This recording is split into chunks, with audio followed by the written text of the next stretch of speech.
Hey, well, good morning or afternoon, actually. It's afternoon. It's a little bit later than I usually come on, but that's just how today has gone. I'm so glad to see those of you who are able to be here today. I'm so glad that some of us can gather together to kind of work over some material as actually we have this AP World History test coming up. And so we want to take advantage of all the time that we do have. And so I do have a handout for you that I've published called Economic Development and Imperialism. And I wanted to go ahead and kind of continue to talk about and tie in how these topics of imperialism and the industrial revolution that they tie in together. And that's what we're going to do with our time today. We're going to talk about how these topics of industrialism and the imperialism tie in together. So I'm so glad some of us are being able to join us. Noah, it's good to see you. Good afternoon. It's great that you can be with us. And so the handout that we're going to be looking at is called Economic Development and Imperialism. And this is really the last section that we have, as we have just a couple of more meeting sessions as we're reviewing the material in preparation for our AP World History exam. And so let's go ahead and get started. Let's look at the very first line, and it says that economics was important for imperialism. The economics was important for imperialism. That when you're looking at why was it that Europeans, and even to a different degree, why were Americans going to Latin America? Why were Americans going to the Philippines? Why were Americans interested in places like Hawaii? Well, it has to do with economics. We cannot separate economics and imperialism. And so that's what that first line is. In fact, it says on your handout that in the 1700s and in the 1800s, the West went through what we know this transformational phase, the Industrial Revolution. In the 1700s, 1800s, the West went through the Industrial Revolution. And again, like having like a specific date isn't necessarily important. You'll notice that, I'm looking at this 150 year time period that we call the Industrial Revolution. And so, like, in general, I'm not like saying you need to know it was the year 18 whatever that the telegraph was invented, or that factories became coming online. But in general, you should know that at the end of the 1700s into the 1800s, what is a huge factor? What is a huge way of understanding this time period? Well, it's going to be the Industrial Revolution, and that really changes the West, the Industrial Revolution. And now that the West is going through the Industrial Revolution, this led to an increased demand for something. If we're manufacturing things, if we're making things, there's a huge increase of the demand for raw materials. Because if we have factories in Great Britain, if we have factories in London, we have factories in Manchester, where we're going to get the cotton, where we're going to get the raw materials to make clothing out of. We need to be looking for a source for these. And it says, for these supplies, the West looked to two continents in particular. There's going to be a third one, but the two most important ones we'll write down are Africa and Asia. Now, Latin America, South America is going to be in the mix as well there, but really, you might remember that South America has fought for and received their independence, that there was those revolutions in South America led by people like Simon Bolivar. There was these Creole revolutions. Remember, Creoles were white people in Latin America, that there was this pyramid of power in Latin America where you had the whites born in Spain, the whites born in Latin America, then the mestizos, and then the Native Americans and the black African slaves. Well, Latin America had already received their independence, and there is going to be a sense that Europe is going to bully Latin America. We actually saw that with the United States bullying Latin America. But as far as places that are full on going to be conquered, well, it's going to be Africa and it's going to be Asia, and they're going to see that there's going to be those relationship of imperialism where they're looking for raw materials there. But there's another benefit. If I beat up and I conquer and I colonize places like India and I colonize places like Africa, it says that these locations were seen as a potential source for Western uh, uh, manufactured goods to be sold, a potential source for Western manufactured goods to be purchased, to be bought. In other words, I am making manufactured goods. I'm making these in factories. And yeah, I want to sell these to people in England. I want to sell these goods to people in London. But I also want markets in places like Africa. I want markets in places like China. I want markets in places like India. So not only am I looking to Africa and Asia in order to get raw materials, I'm also looking at these parts of the world to sell my materials too. And so the thing about colonies and imperialism, this new imperialism in the 1800s and in the beginning of the 1900s, is there's two things I can get out of my colonies. I can get out a place where I can get my raw materials, and I can also have a place where I can sell them the things that I'm making in my factories. So this was a potential source for Western manufactured goods to be sold. And another thing about these colonies is that, there might be raw materials that are deep in the jungle. There might be raw materials that are high in the mountains. And, there's no roads available. There's the trails are not passable due to the rainy season. And we're going to actually have to do something to get those raw materials to market. In fact, we're going to have to build things that have never been built before. We're going to have to build roads that have never been built before. We're going to have to build rail that has never been built before. We're going to need to lay telegraph line that's never been built before. And if you call up Europeans and say, hey, who would like to come to Africa or India to lay rail? Not many white Europeans are going to respond to that. And so we're going to look to native people as a source of labor. And so we're going to write down that colonized people were needed to lay rail and telegraph lines and served as a cheap labor force. They served as a cheap labor force. And so, these Africans, these Indians who are they've been colonized. The Europeans are going to use them to do this work, and they're going to actually pay them as little as possible. In general, some three broad conclusions we can kind of bring from this introduction to our topic is that there was three factors that led to economic imperialism. Number one was natural resources. The Europeans, Americans also to some degree need natural resources. I'm going to look to Africa. I'm going to look to India for that. That's number one, natural resources. A second reason for economic imperialism, number two, was new markets. New markets.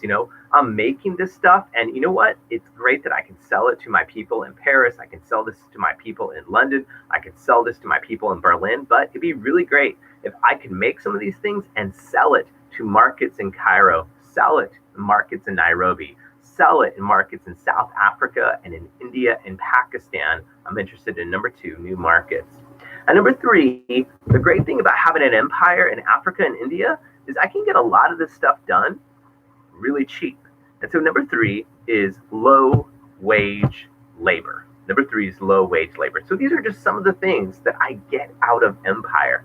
I get raw materials, natural resources, I get new markets to sell my stuff. And number three, I get to do this on the cheap. I get to do it through low wage labor. And that's kind of what Europeans were looking at as they approached this question of economics and empire. So what about some technological developments that kind of helped this happen? Well, we've actually talked a little bit about this, so just really good review. It says that much of Africa and Asia actually had poor quality roads. These were roads that as soon as the rainy season came, or not even just the rainy season, just a rain, that these roads would be washed out. And listen, if these roads are washed out, if these roads are not able to function through some portion of the year, then how hard is it going to get to be able to get those raw materials to market? And how hard is it going to be to get your materials, your manufactured goods, to the people in Africa, to the people in India? So that's a challenge that the Europeans find when they get here. And so they make it, these conditions make it expensive to get products to market. These conditions made it just really expensive to get products to market. And so Europeans, to solve this problem, they constructed railway to make it easier and cheaper for moving these raw materials. They want to make it cheaper and easier to move these raw materials. If I'm mining in the mountains, if I'm harvesting rubber from trees in the Congo in Central Africa, I'm going to build these rail lines for trains. That way I can get these raw materials from where they're growing, where they're being mined, and get them to the coast so I can get them to Europe cheaper. That's what we start seeing. Europeans constructed railway to make it easier and faster to move raw materials. And most of these raw materials were sent to Western markets. It's not like, in South Africa, there's a huge diamond find. And it's not like South Africans are going to be the ones consuming those diamonds.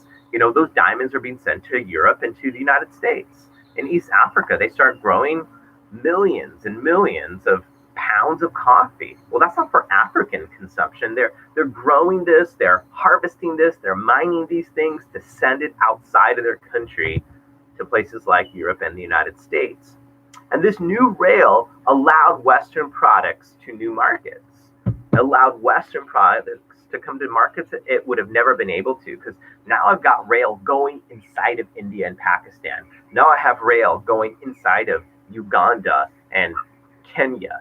And so these new railways are going to be allowing white European and American products to get into markets that they would have never been able to get into before. So this is transforming the world's economy. Europeans saw construction of infrastructure like rail as evidence for the benefits of imperialism. They saw this as the benefits for imperialism. If you would have asked Europeans, hey, it seems like you're just kind of like beating up these Black Africans, you're beating up these Indians, it seems like imperialism is a bad thing, Europeans didn't see it like that at all. They actually saw it as them doing Asia, them doing India, them doing Africa a favor. They said, listen, there's all kinds of benefits to imperialism, and it's our responsibility as white Europeans. You might remember there's something called social Darwinism, where they believe that white Europeans, white Americans were like the top of the pyramid of human development. And they said, look, it's our responsibility to bring civilization to other places, to bring rail and bridges and roads and Christianity and all these different things to these developing parts of the world. There's a word for it. It was actually called the white man's burden, where Europeans and Americans said, listen, it's not our fault that we're like the most advanced people on the planet. It's our burden. It's our responsibility as white people to bring our culture and our development and our economics to other parts of the world. And white people, white Europeans and Americans would say, look, the fact that we're building these things for the Asians, for the Indians, for the Africans is an example that there's benefits to imperialism. But the thing is that these construction projects, such construction projects, really mainly benefited Europe. These construction projects mainly benefited Europe. And so on one hand, they can say, well, we're actually doing all these things for the Africans, we're building rail for the Indians, and there were ways that those did benefit people in India. There were ways that those did benefit people in Africa, but in many other ways. The only reason that the Europeans were building these trains and these telegraph lines, it wasn't just to be a blessing to the African and Indian people, is because they knew there was something that they could get out of it. And so that's why they were doing this. And there was some unforeseen negative consequences to this. We'll see in just a bit. It says in India and East Africa, massive rail and telegraph lines were laid by the British. The British are the ones who colonized India. They colonized Pakistan. One of the reasons why we see English spoken in India and Pakistan to this day. It's why they speak English in Uganda and in Kenya and Tanzania, in Nigeria, in South Africa. These are all places where the British were, and they had massive construction projects there, laying telegraph line and rail. And this increased movement definitely has some benefits, but it also has some really negative things. In fact, it says this increased movement of Indians to the cities will write down it spread disease. And this is like actually in 2020, one of the things we see with like COVID, with the coronavirus, is that where's like the hot spot in the United States? Well, it's New York City. It's a place with high density. It's a place with mass transit, like the subway system, where people are packed in tight spaces together. And this wasn't one of the foreseen things. It wasn't one of the things that the British wanted to happen, but it did happen as people are traveling hundreds of miles relatively cheaply, close conditions. We see that disease does spread in India. And there's things that the British try to do to counter some of that, because the last thing the British want is have a colony that's just disease ridden. The last thing the British want is a colony that sickness and disease is shutting down the economy. And so they do try to do things to benefit it. It says on your handout that the British actually built the first modern sewage systems, and began even filtering water, which resulted in a cut in the spread of disease. This actually resulted in a cut. It cut down the spread of disease. And so the British would say, yes, we built rail, we're making the lives of Indians better. And you could say, well, it's actually spreading disease. And the British would say, well, there's actually other things we're doing. We're building sewage systems, we're purifying water, and all this is cutting down the spread of disease. And to a degree, that was true. To a degree that was true. It says, if you look at Indian rail, it is not white people, not Europeans, not British white citizens coming over, doing that physical labor. In fact, the Indian Rail had 99% Indian staff, which means that, like, as far as the construction, 99% of the people doing the construction were these Indians. 99% of the people who worked as like waiters were Indians. 99% of the people who were moving luggage on the trains were Indians. And then 1% were British managers. 1% were British managers. So even though that this rail was in India, all the great jobs, all the great positions of this rail network were done by white Europeans who thought that no matter how smart these Indians could be, they weren't as good or as smart as a white British citizen. And so 99% of the labor were Indians, 1%, the management, were white. And we'll see this pattern continue even in South Africa as we finish with our time looking at how that plays out there. How well did the British do in India? We'll take a look. They constructed in India alone 4,775 miles of rail. 4,775 miles of rail. I mean, that's incredible. I mean, that's a huge distance. And so the British massively transformed Indian society. In fact, if you look at how much rail is in India alone, India by itself had the 5th largest rail network on the planet. And that was a rail network built by the British. That if they were their own independent country, which they weren't, they were ruled by the British, they would have had the 5th largest rail network on planet Earth. And so that's pretty impressive, right? It says on the handout that they also built in India 14,000 miles of telegraph. 14,000 miles of telegraph. And so these are massive improvements. It's bringing India into the 19th century, bringing them into the 20th century later. But it's not, again, just because we just want to bless the Indian people with transportation and communication. They're doing this because it helps the British have an empire that makes them money. One guy that you should know by name who's super important is this guy. He's a white man, influential. His name is Cecil Rhodes. And he was the founder of actually this diamond company called De Beers Diamonds. And he actually pushed for the construction of rail in Africa.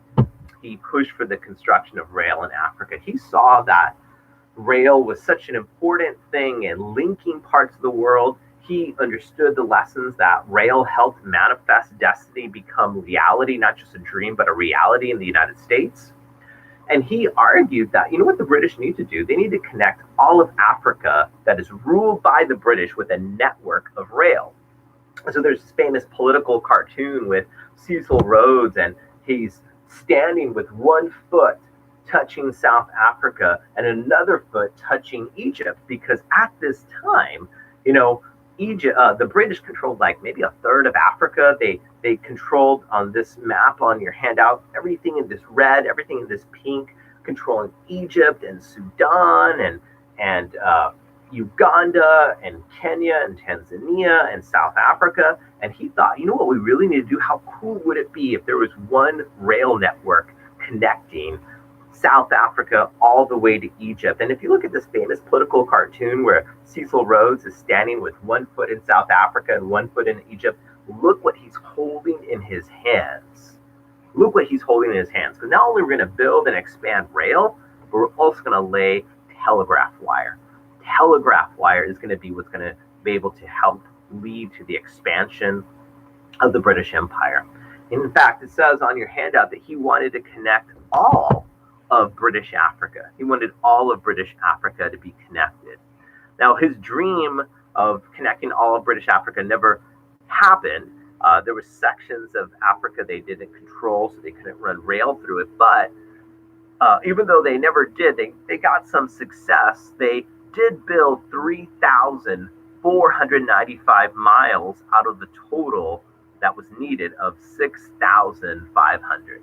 So of the 6,500 miles needed, they did build 3,495 out of it. So the number to jot down is 6,500 miles. And so that was significant, but incomplete for sure. Steamships are also another thing that the British and other Europeans bring into Africa and India. Steamships were introduced to help transportation in Africa and India.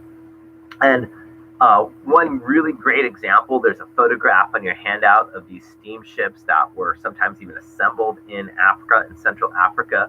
One of the longest rivers in the world in Africa that was a highway to inside of African jungles and potential markets and place of natural resources was actually the Congo River.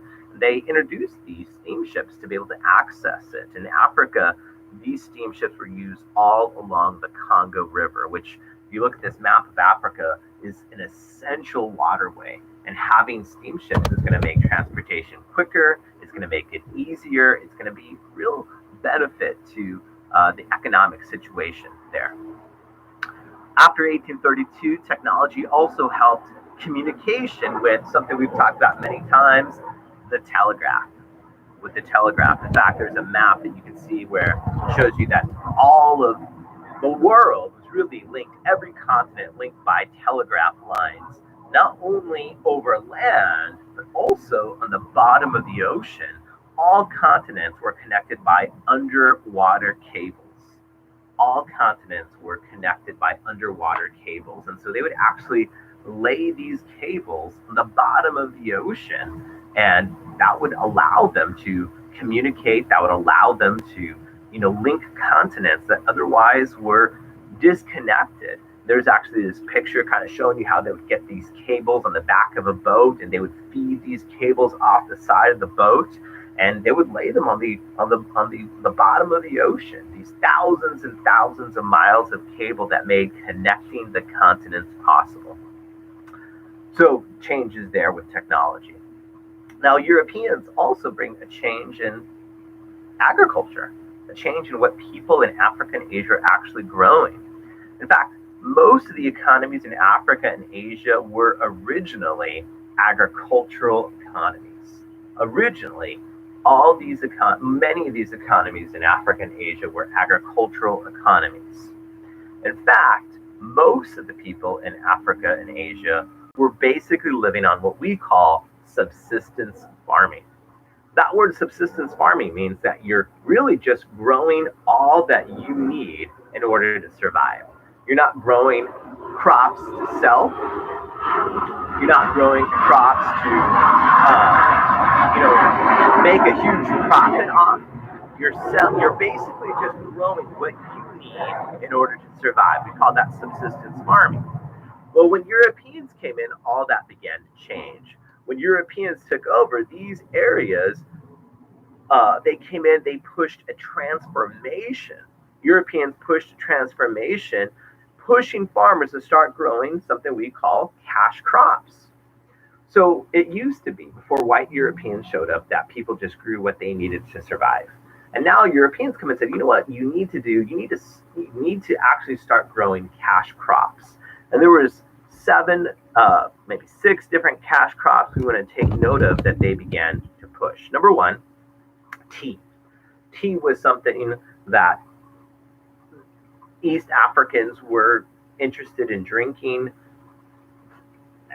especially because of the British influence, but really most of the tea grown in East Africa is being sent to Europe. The British want to grow tea in Africa because they don't want to spend that money in China. There's an expression like, oh, I wouldn't do that for all the tea in China. Tea was a Chinese thing that Europeans were getting there. But the British thought, look, instead of spending all my money in China, why don't we just grow it in our own colonies? And so we see places in Africa starting to grow tea. Number two, cotton. I need material for clothing. Cotton is another cash crop that they were pushing their people to grow.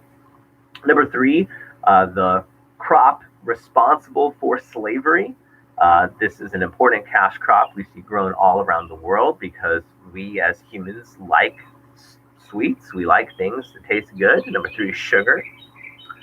Number four is something that we've talked about before. It was used in factories in Europe to help with machinery.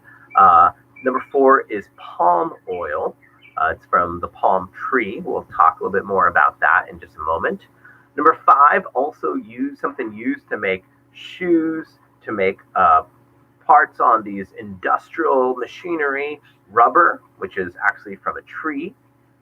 And number six, one of the most important drinks of all time, more important than tea for Americans, which is coffee. Now, these are all great things, but I cannot survive on tea, can't survive on coffee or cotton or sugar or palm oil. And so we see a transformation where people were growing food that they could eat. People were growing food that they could provide for their families. But now they're starting to shift away from growing what I can feed my family with physically to growing stuff that white Europeans want hundreds of miles away, with some devastating consequences. If you Google image palm oil or palm trees, you'll see some of the problems of deforestation. In fact, one of these famous pictures we have on the left, you see all these perfectly, symmetrical lines of trees that have been planted. On the right, you see rainforest, basically. And so what happens is that there's money to grow palm trees for palm oil. And so, there's these rainforests in the way. So they clear cut these rainforests. Rainforests that have diversity, rainforests have all kinds of different kind of plants and animals, and it's a biome and all that kind of different great stuff. And instead, they just have row after row of neatly planted palm trees. And so while there was an area that had diversity and rainforests and all these different animals and plant life, it was very different and diverse. Now you have row after row after row of neatly planted lines of palm trees. No diversity, no habitats for animals in the same way. And that's a big problem. And because of that, because not just with palm, but for coffee and for tea, rainforest is being chopped down to grow this stuff, we see that these cash crops resulted in a destroyed environment. There's more problems than just a destroyed environment.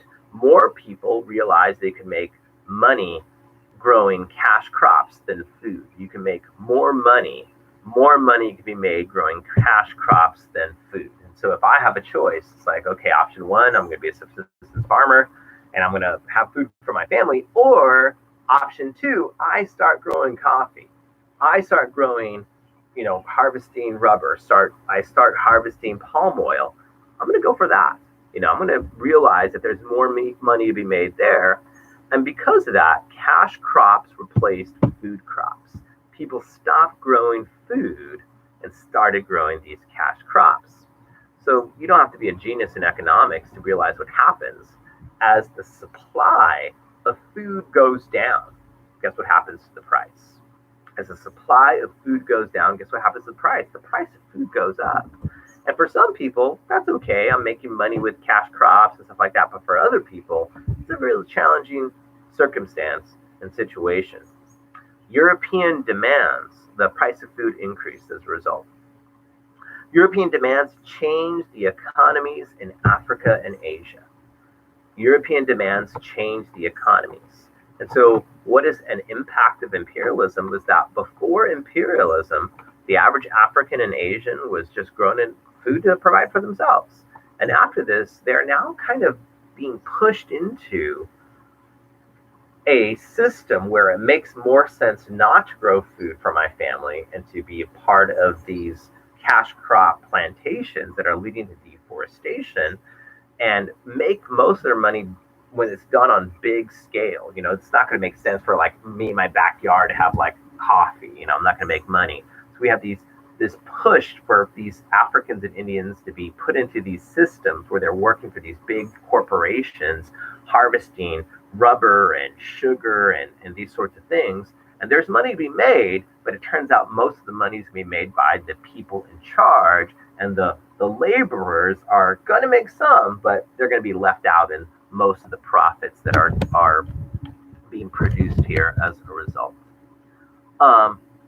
It says on the handout, European demands changed the economies in Africa and Asia, and as wealth grew in Europe, there was a growth in the middle class. There's a growth in the middle class. There has not always been a middle class. The middle class often is people who are not born into wealth, but have worked their way into wealth. The middle class is a relatively new thing. It used to be that there was rich people, a lot of rich people who got their wealth from like owning land, and there's poor people. But now in the 1800s, the end of the 1700s, the 1800s, there's this growing middle class. A lot of these people are becoming wealthy because they have their own businesses. They were not born wealthy. They worked their way into wealth. And one of the first things that you do as you become wealthy is that you start eating differently. A lot of poor people around the world, they eat very cheaply. They eat beans and they eat rice. They eat cornmeal and they eat vegetables that can be grown. Poor people do not eat a lot of meat. But now, in the 1800s to the 1900s, more and more middle class people are gaining wealth. And guess what they want to add to their diet? They want to add meat. It says on the handout, these newly wealthy people had more money to consume meat. And there's just really not enough meat growing in Europe in order to meet the huge demands of this wealth.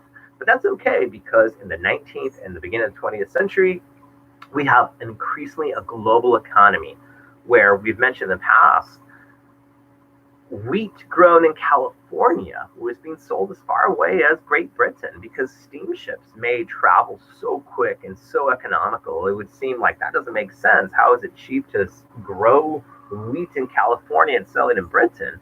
Steam power makes that a reality. And we see the same thing with meat. It says new refrigeration technology and steam allowed meat to be moved to Europe from places like South America and Australia. So, Argentina is like the Texas of South America. They have so much meat, so much cattle there.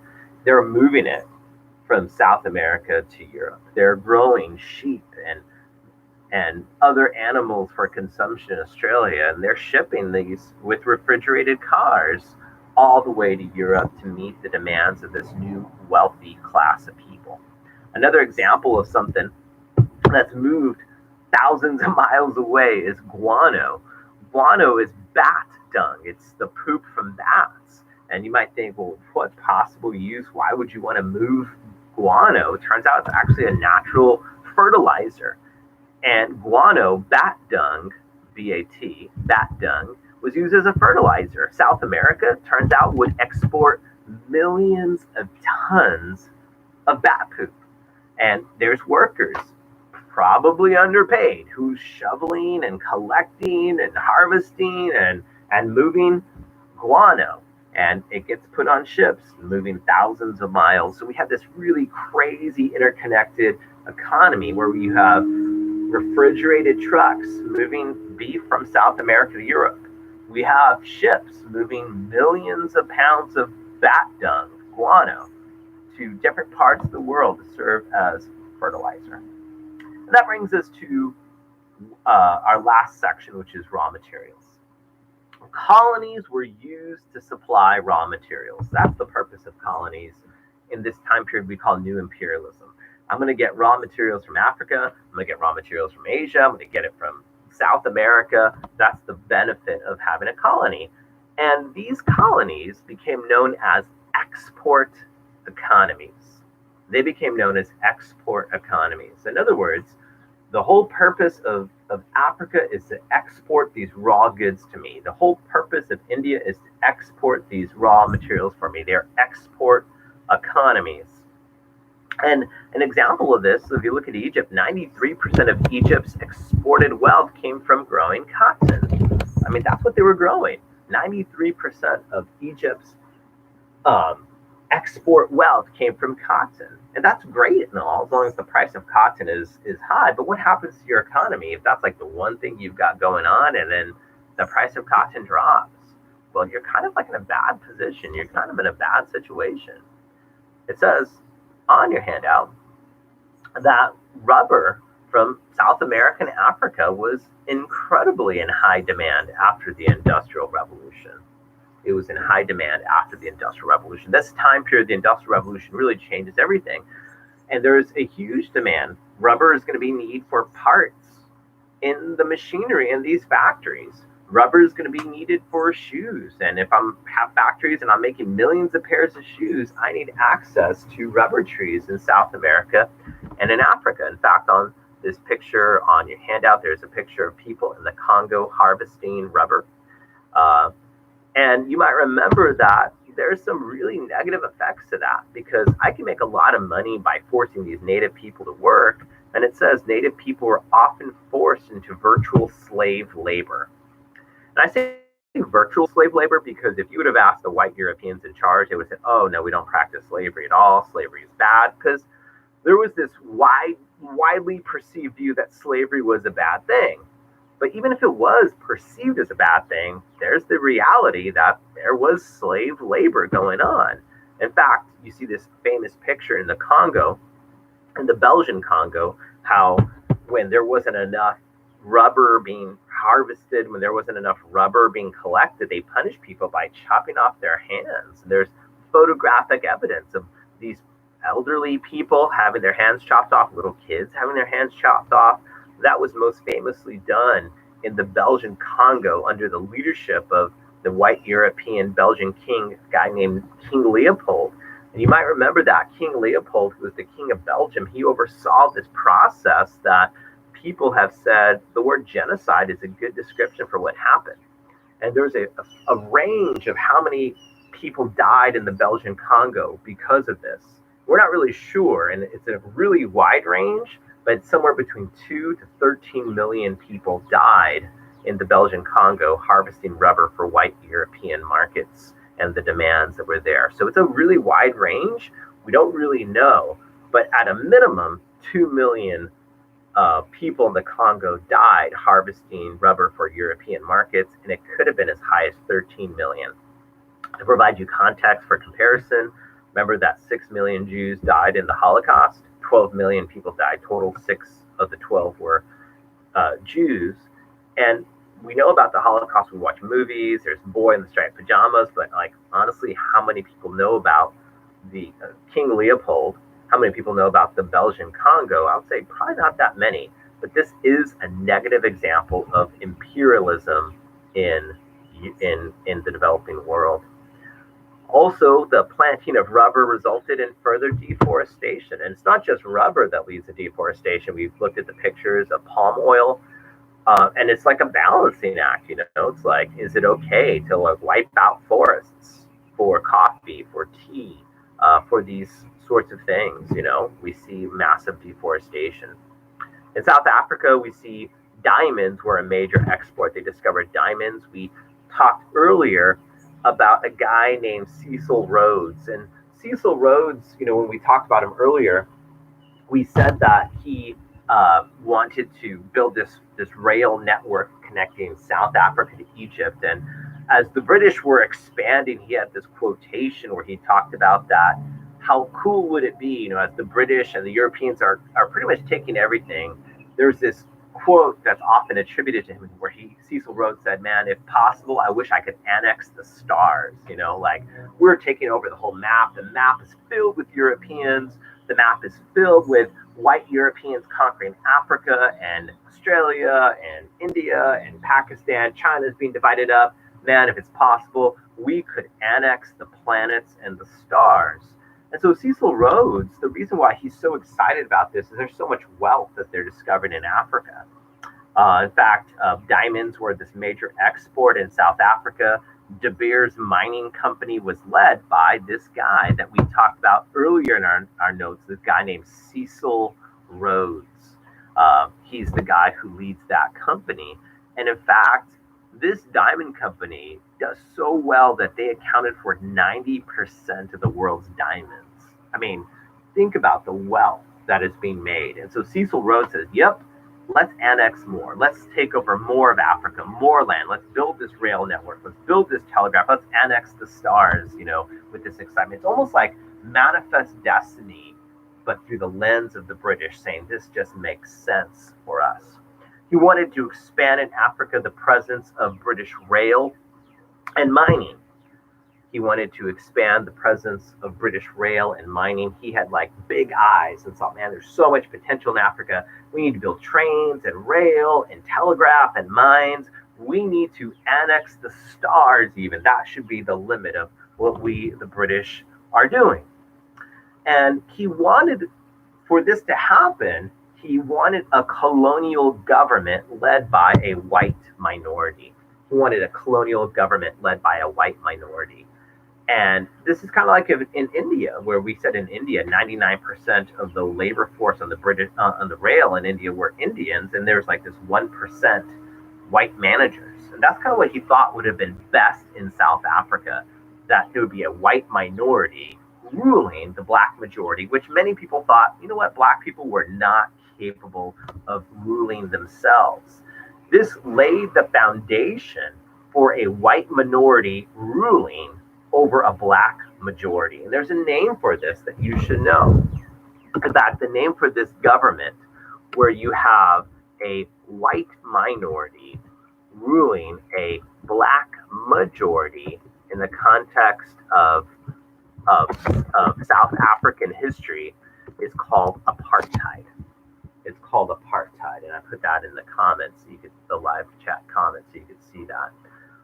That's what apartheid is.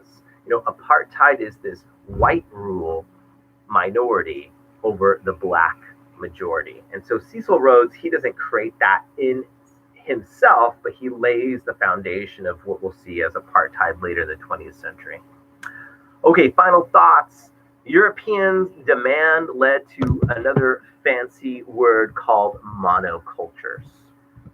Monocultures. So monoculture is what we see when I used to have an area that's growing all kinds of crops, all kinds of food, all kinds of stuff. Now I just grow tea. Now I just grow coffee. Now I just, grow one of those 6 cash crops. So this results in a lack of agricultural diversity. It results in a lack of agricultural diversity. And that's bad because, again, as I mentioned earlier, that's great. As long as the price of coffee is great or high, I'm going to make money. But what happens when the price of coffee or cotton plummets? My whole economy is based on one thing, kind of like in trouble. Or what if there's like an insect or a disease that wipes out my one thing that I do? It's kind of bad to have a monoculture. There's no diversity. It doesn't really help me out in situations. People, it says, just planted cash crops.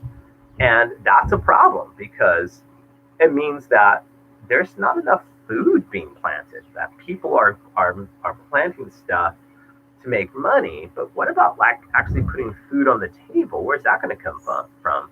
People stopped growing food. And as a result, these areas still depended on Europe for their food.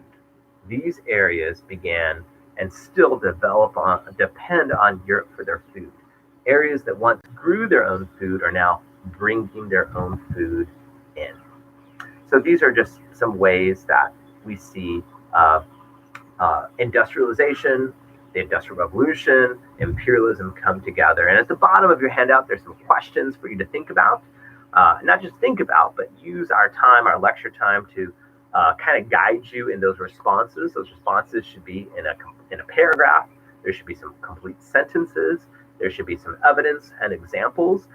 It should be a response that reflects that you are on your way to college in the next few years. Some of you are going to be in college, starting college in a year as you enter, or over the summer or whatever, as you enter ACE and all these things. So things to consider as you write those responses and submit them online. Until we see each other again, I hope you guys take care of yourself. I hope you be safe. I've enjoyed our time, and I'll miss all of you. I'll talk to you guys later.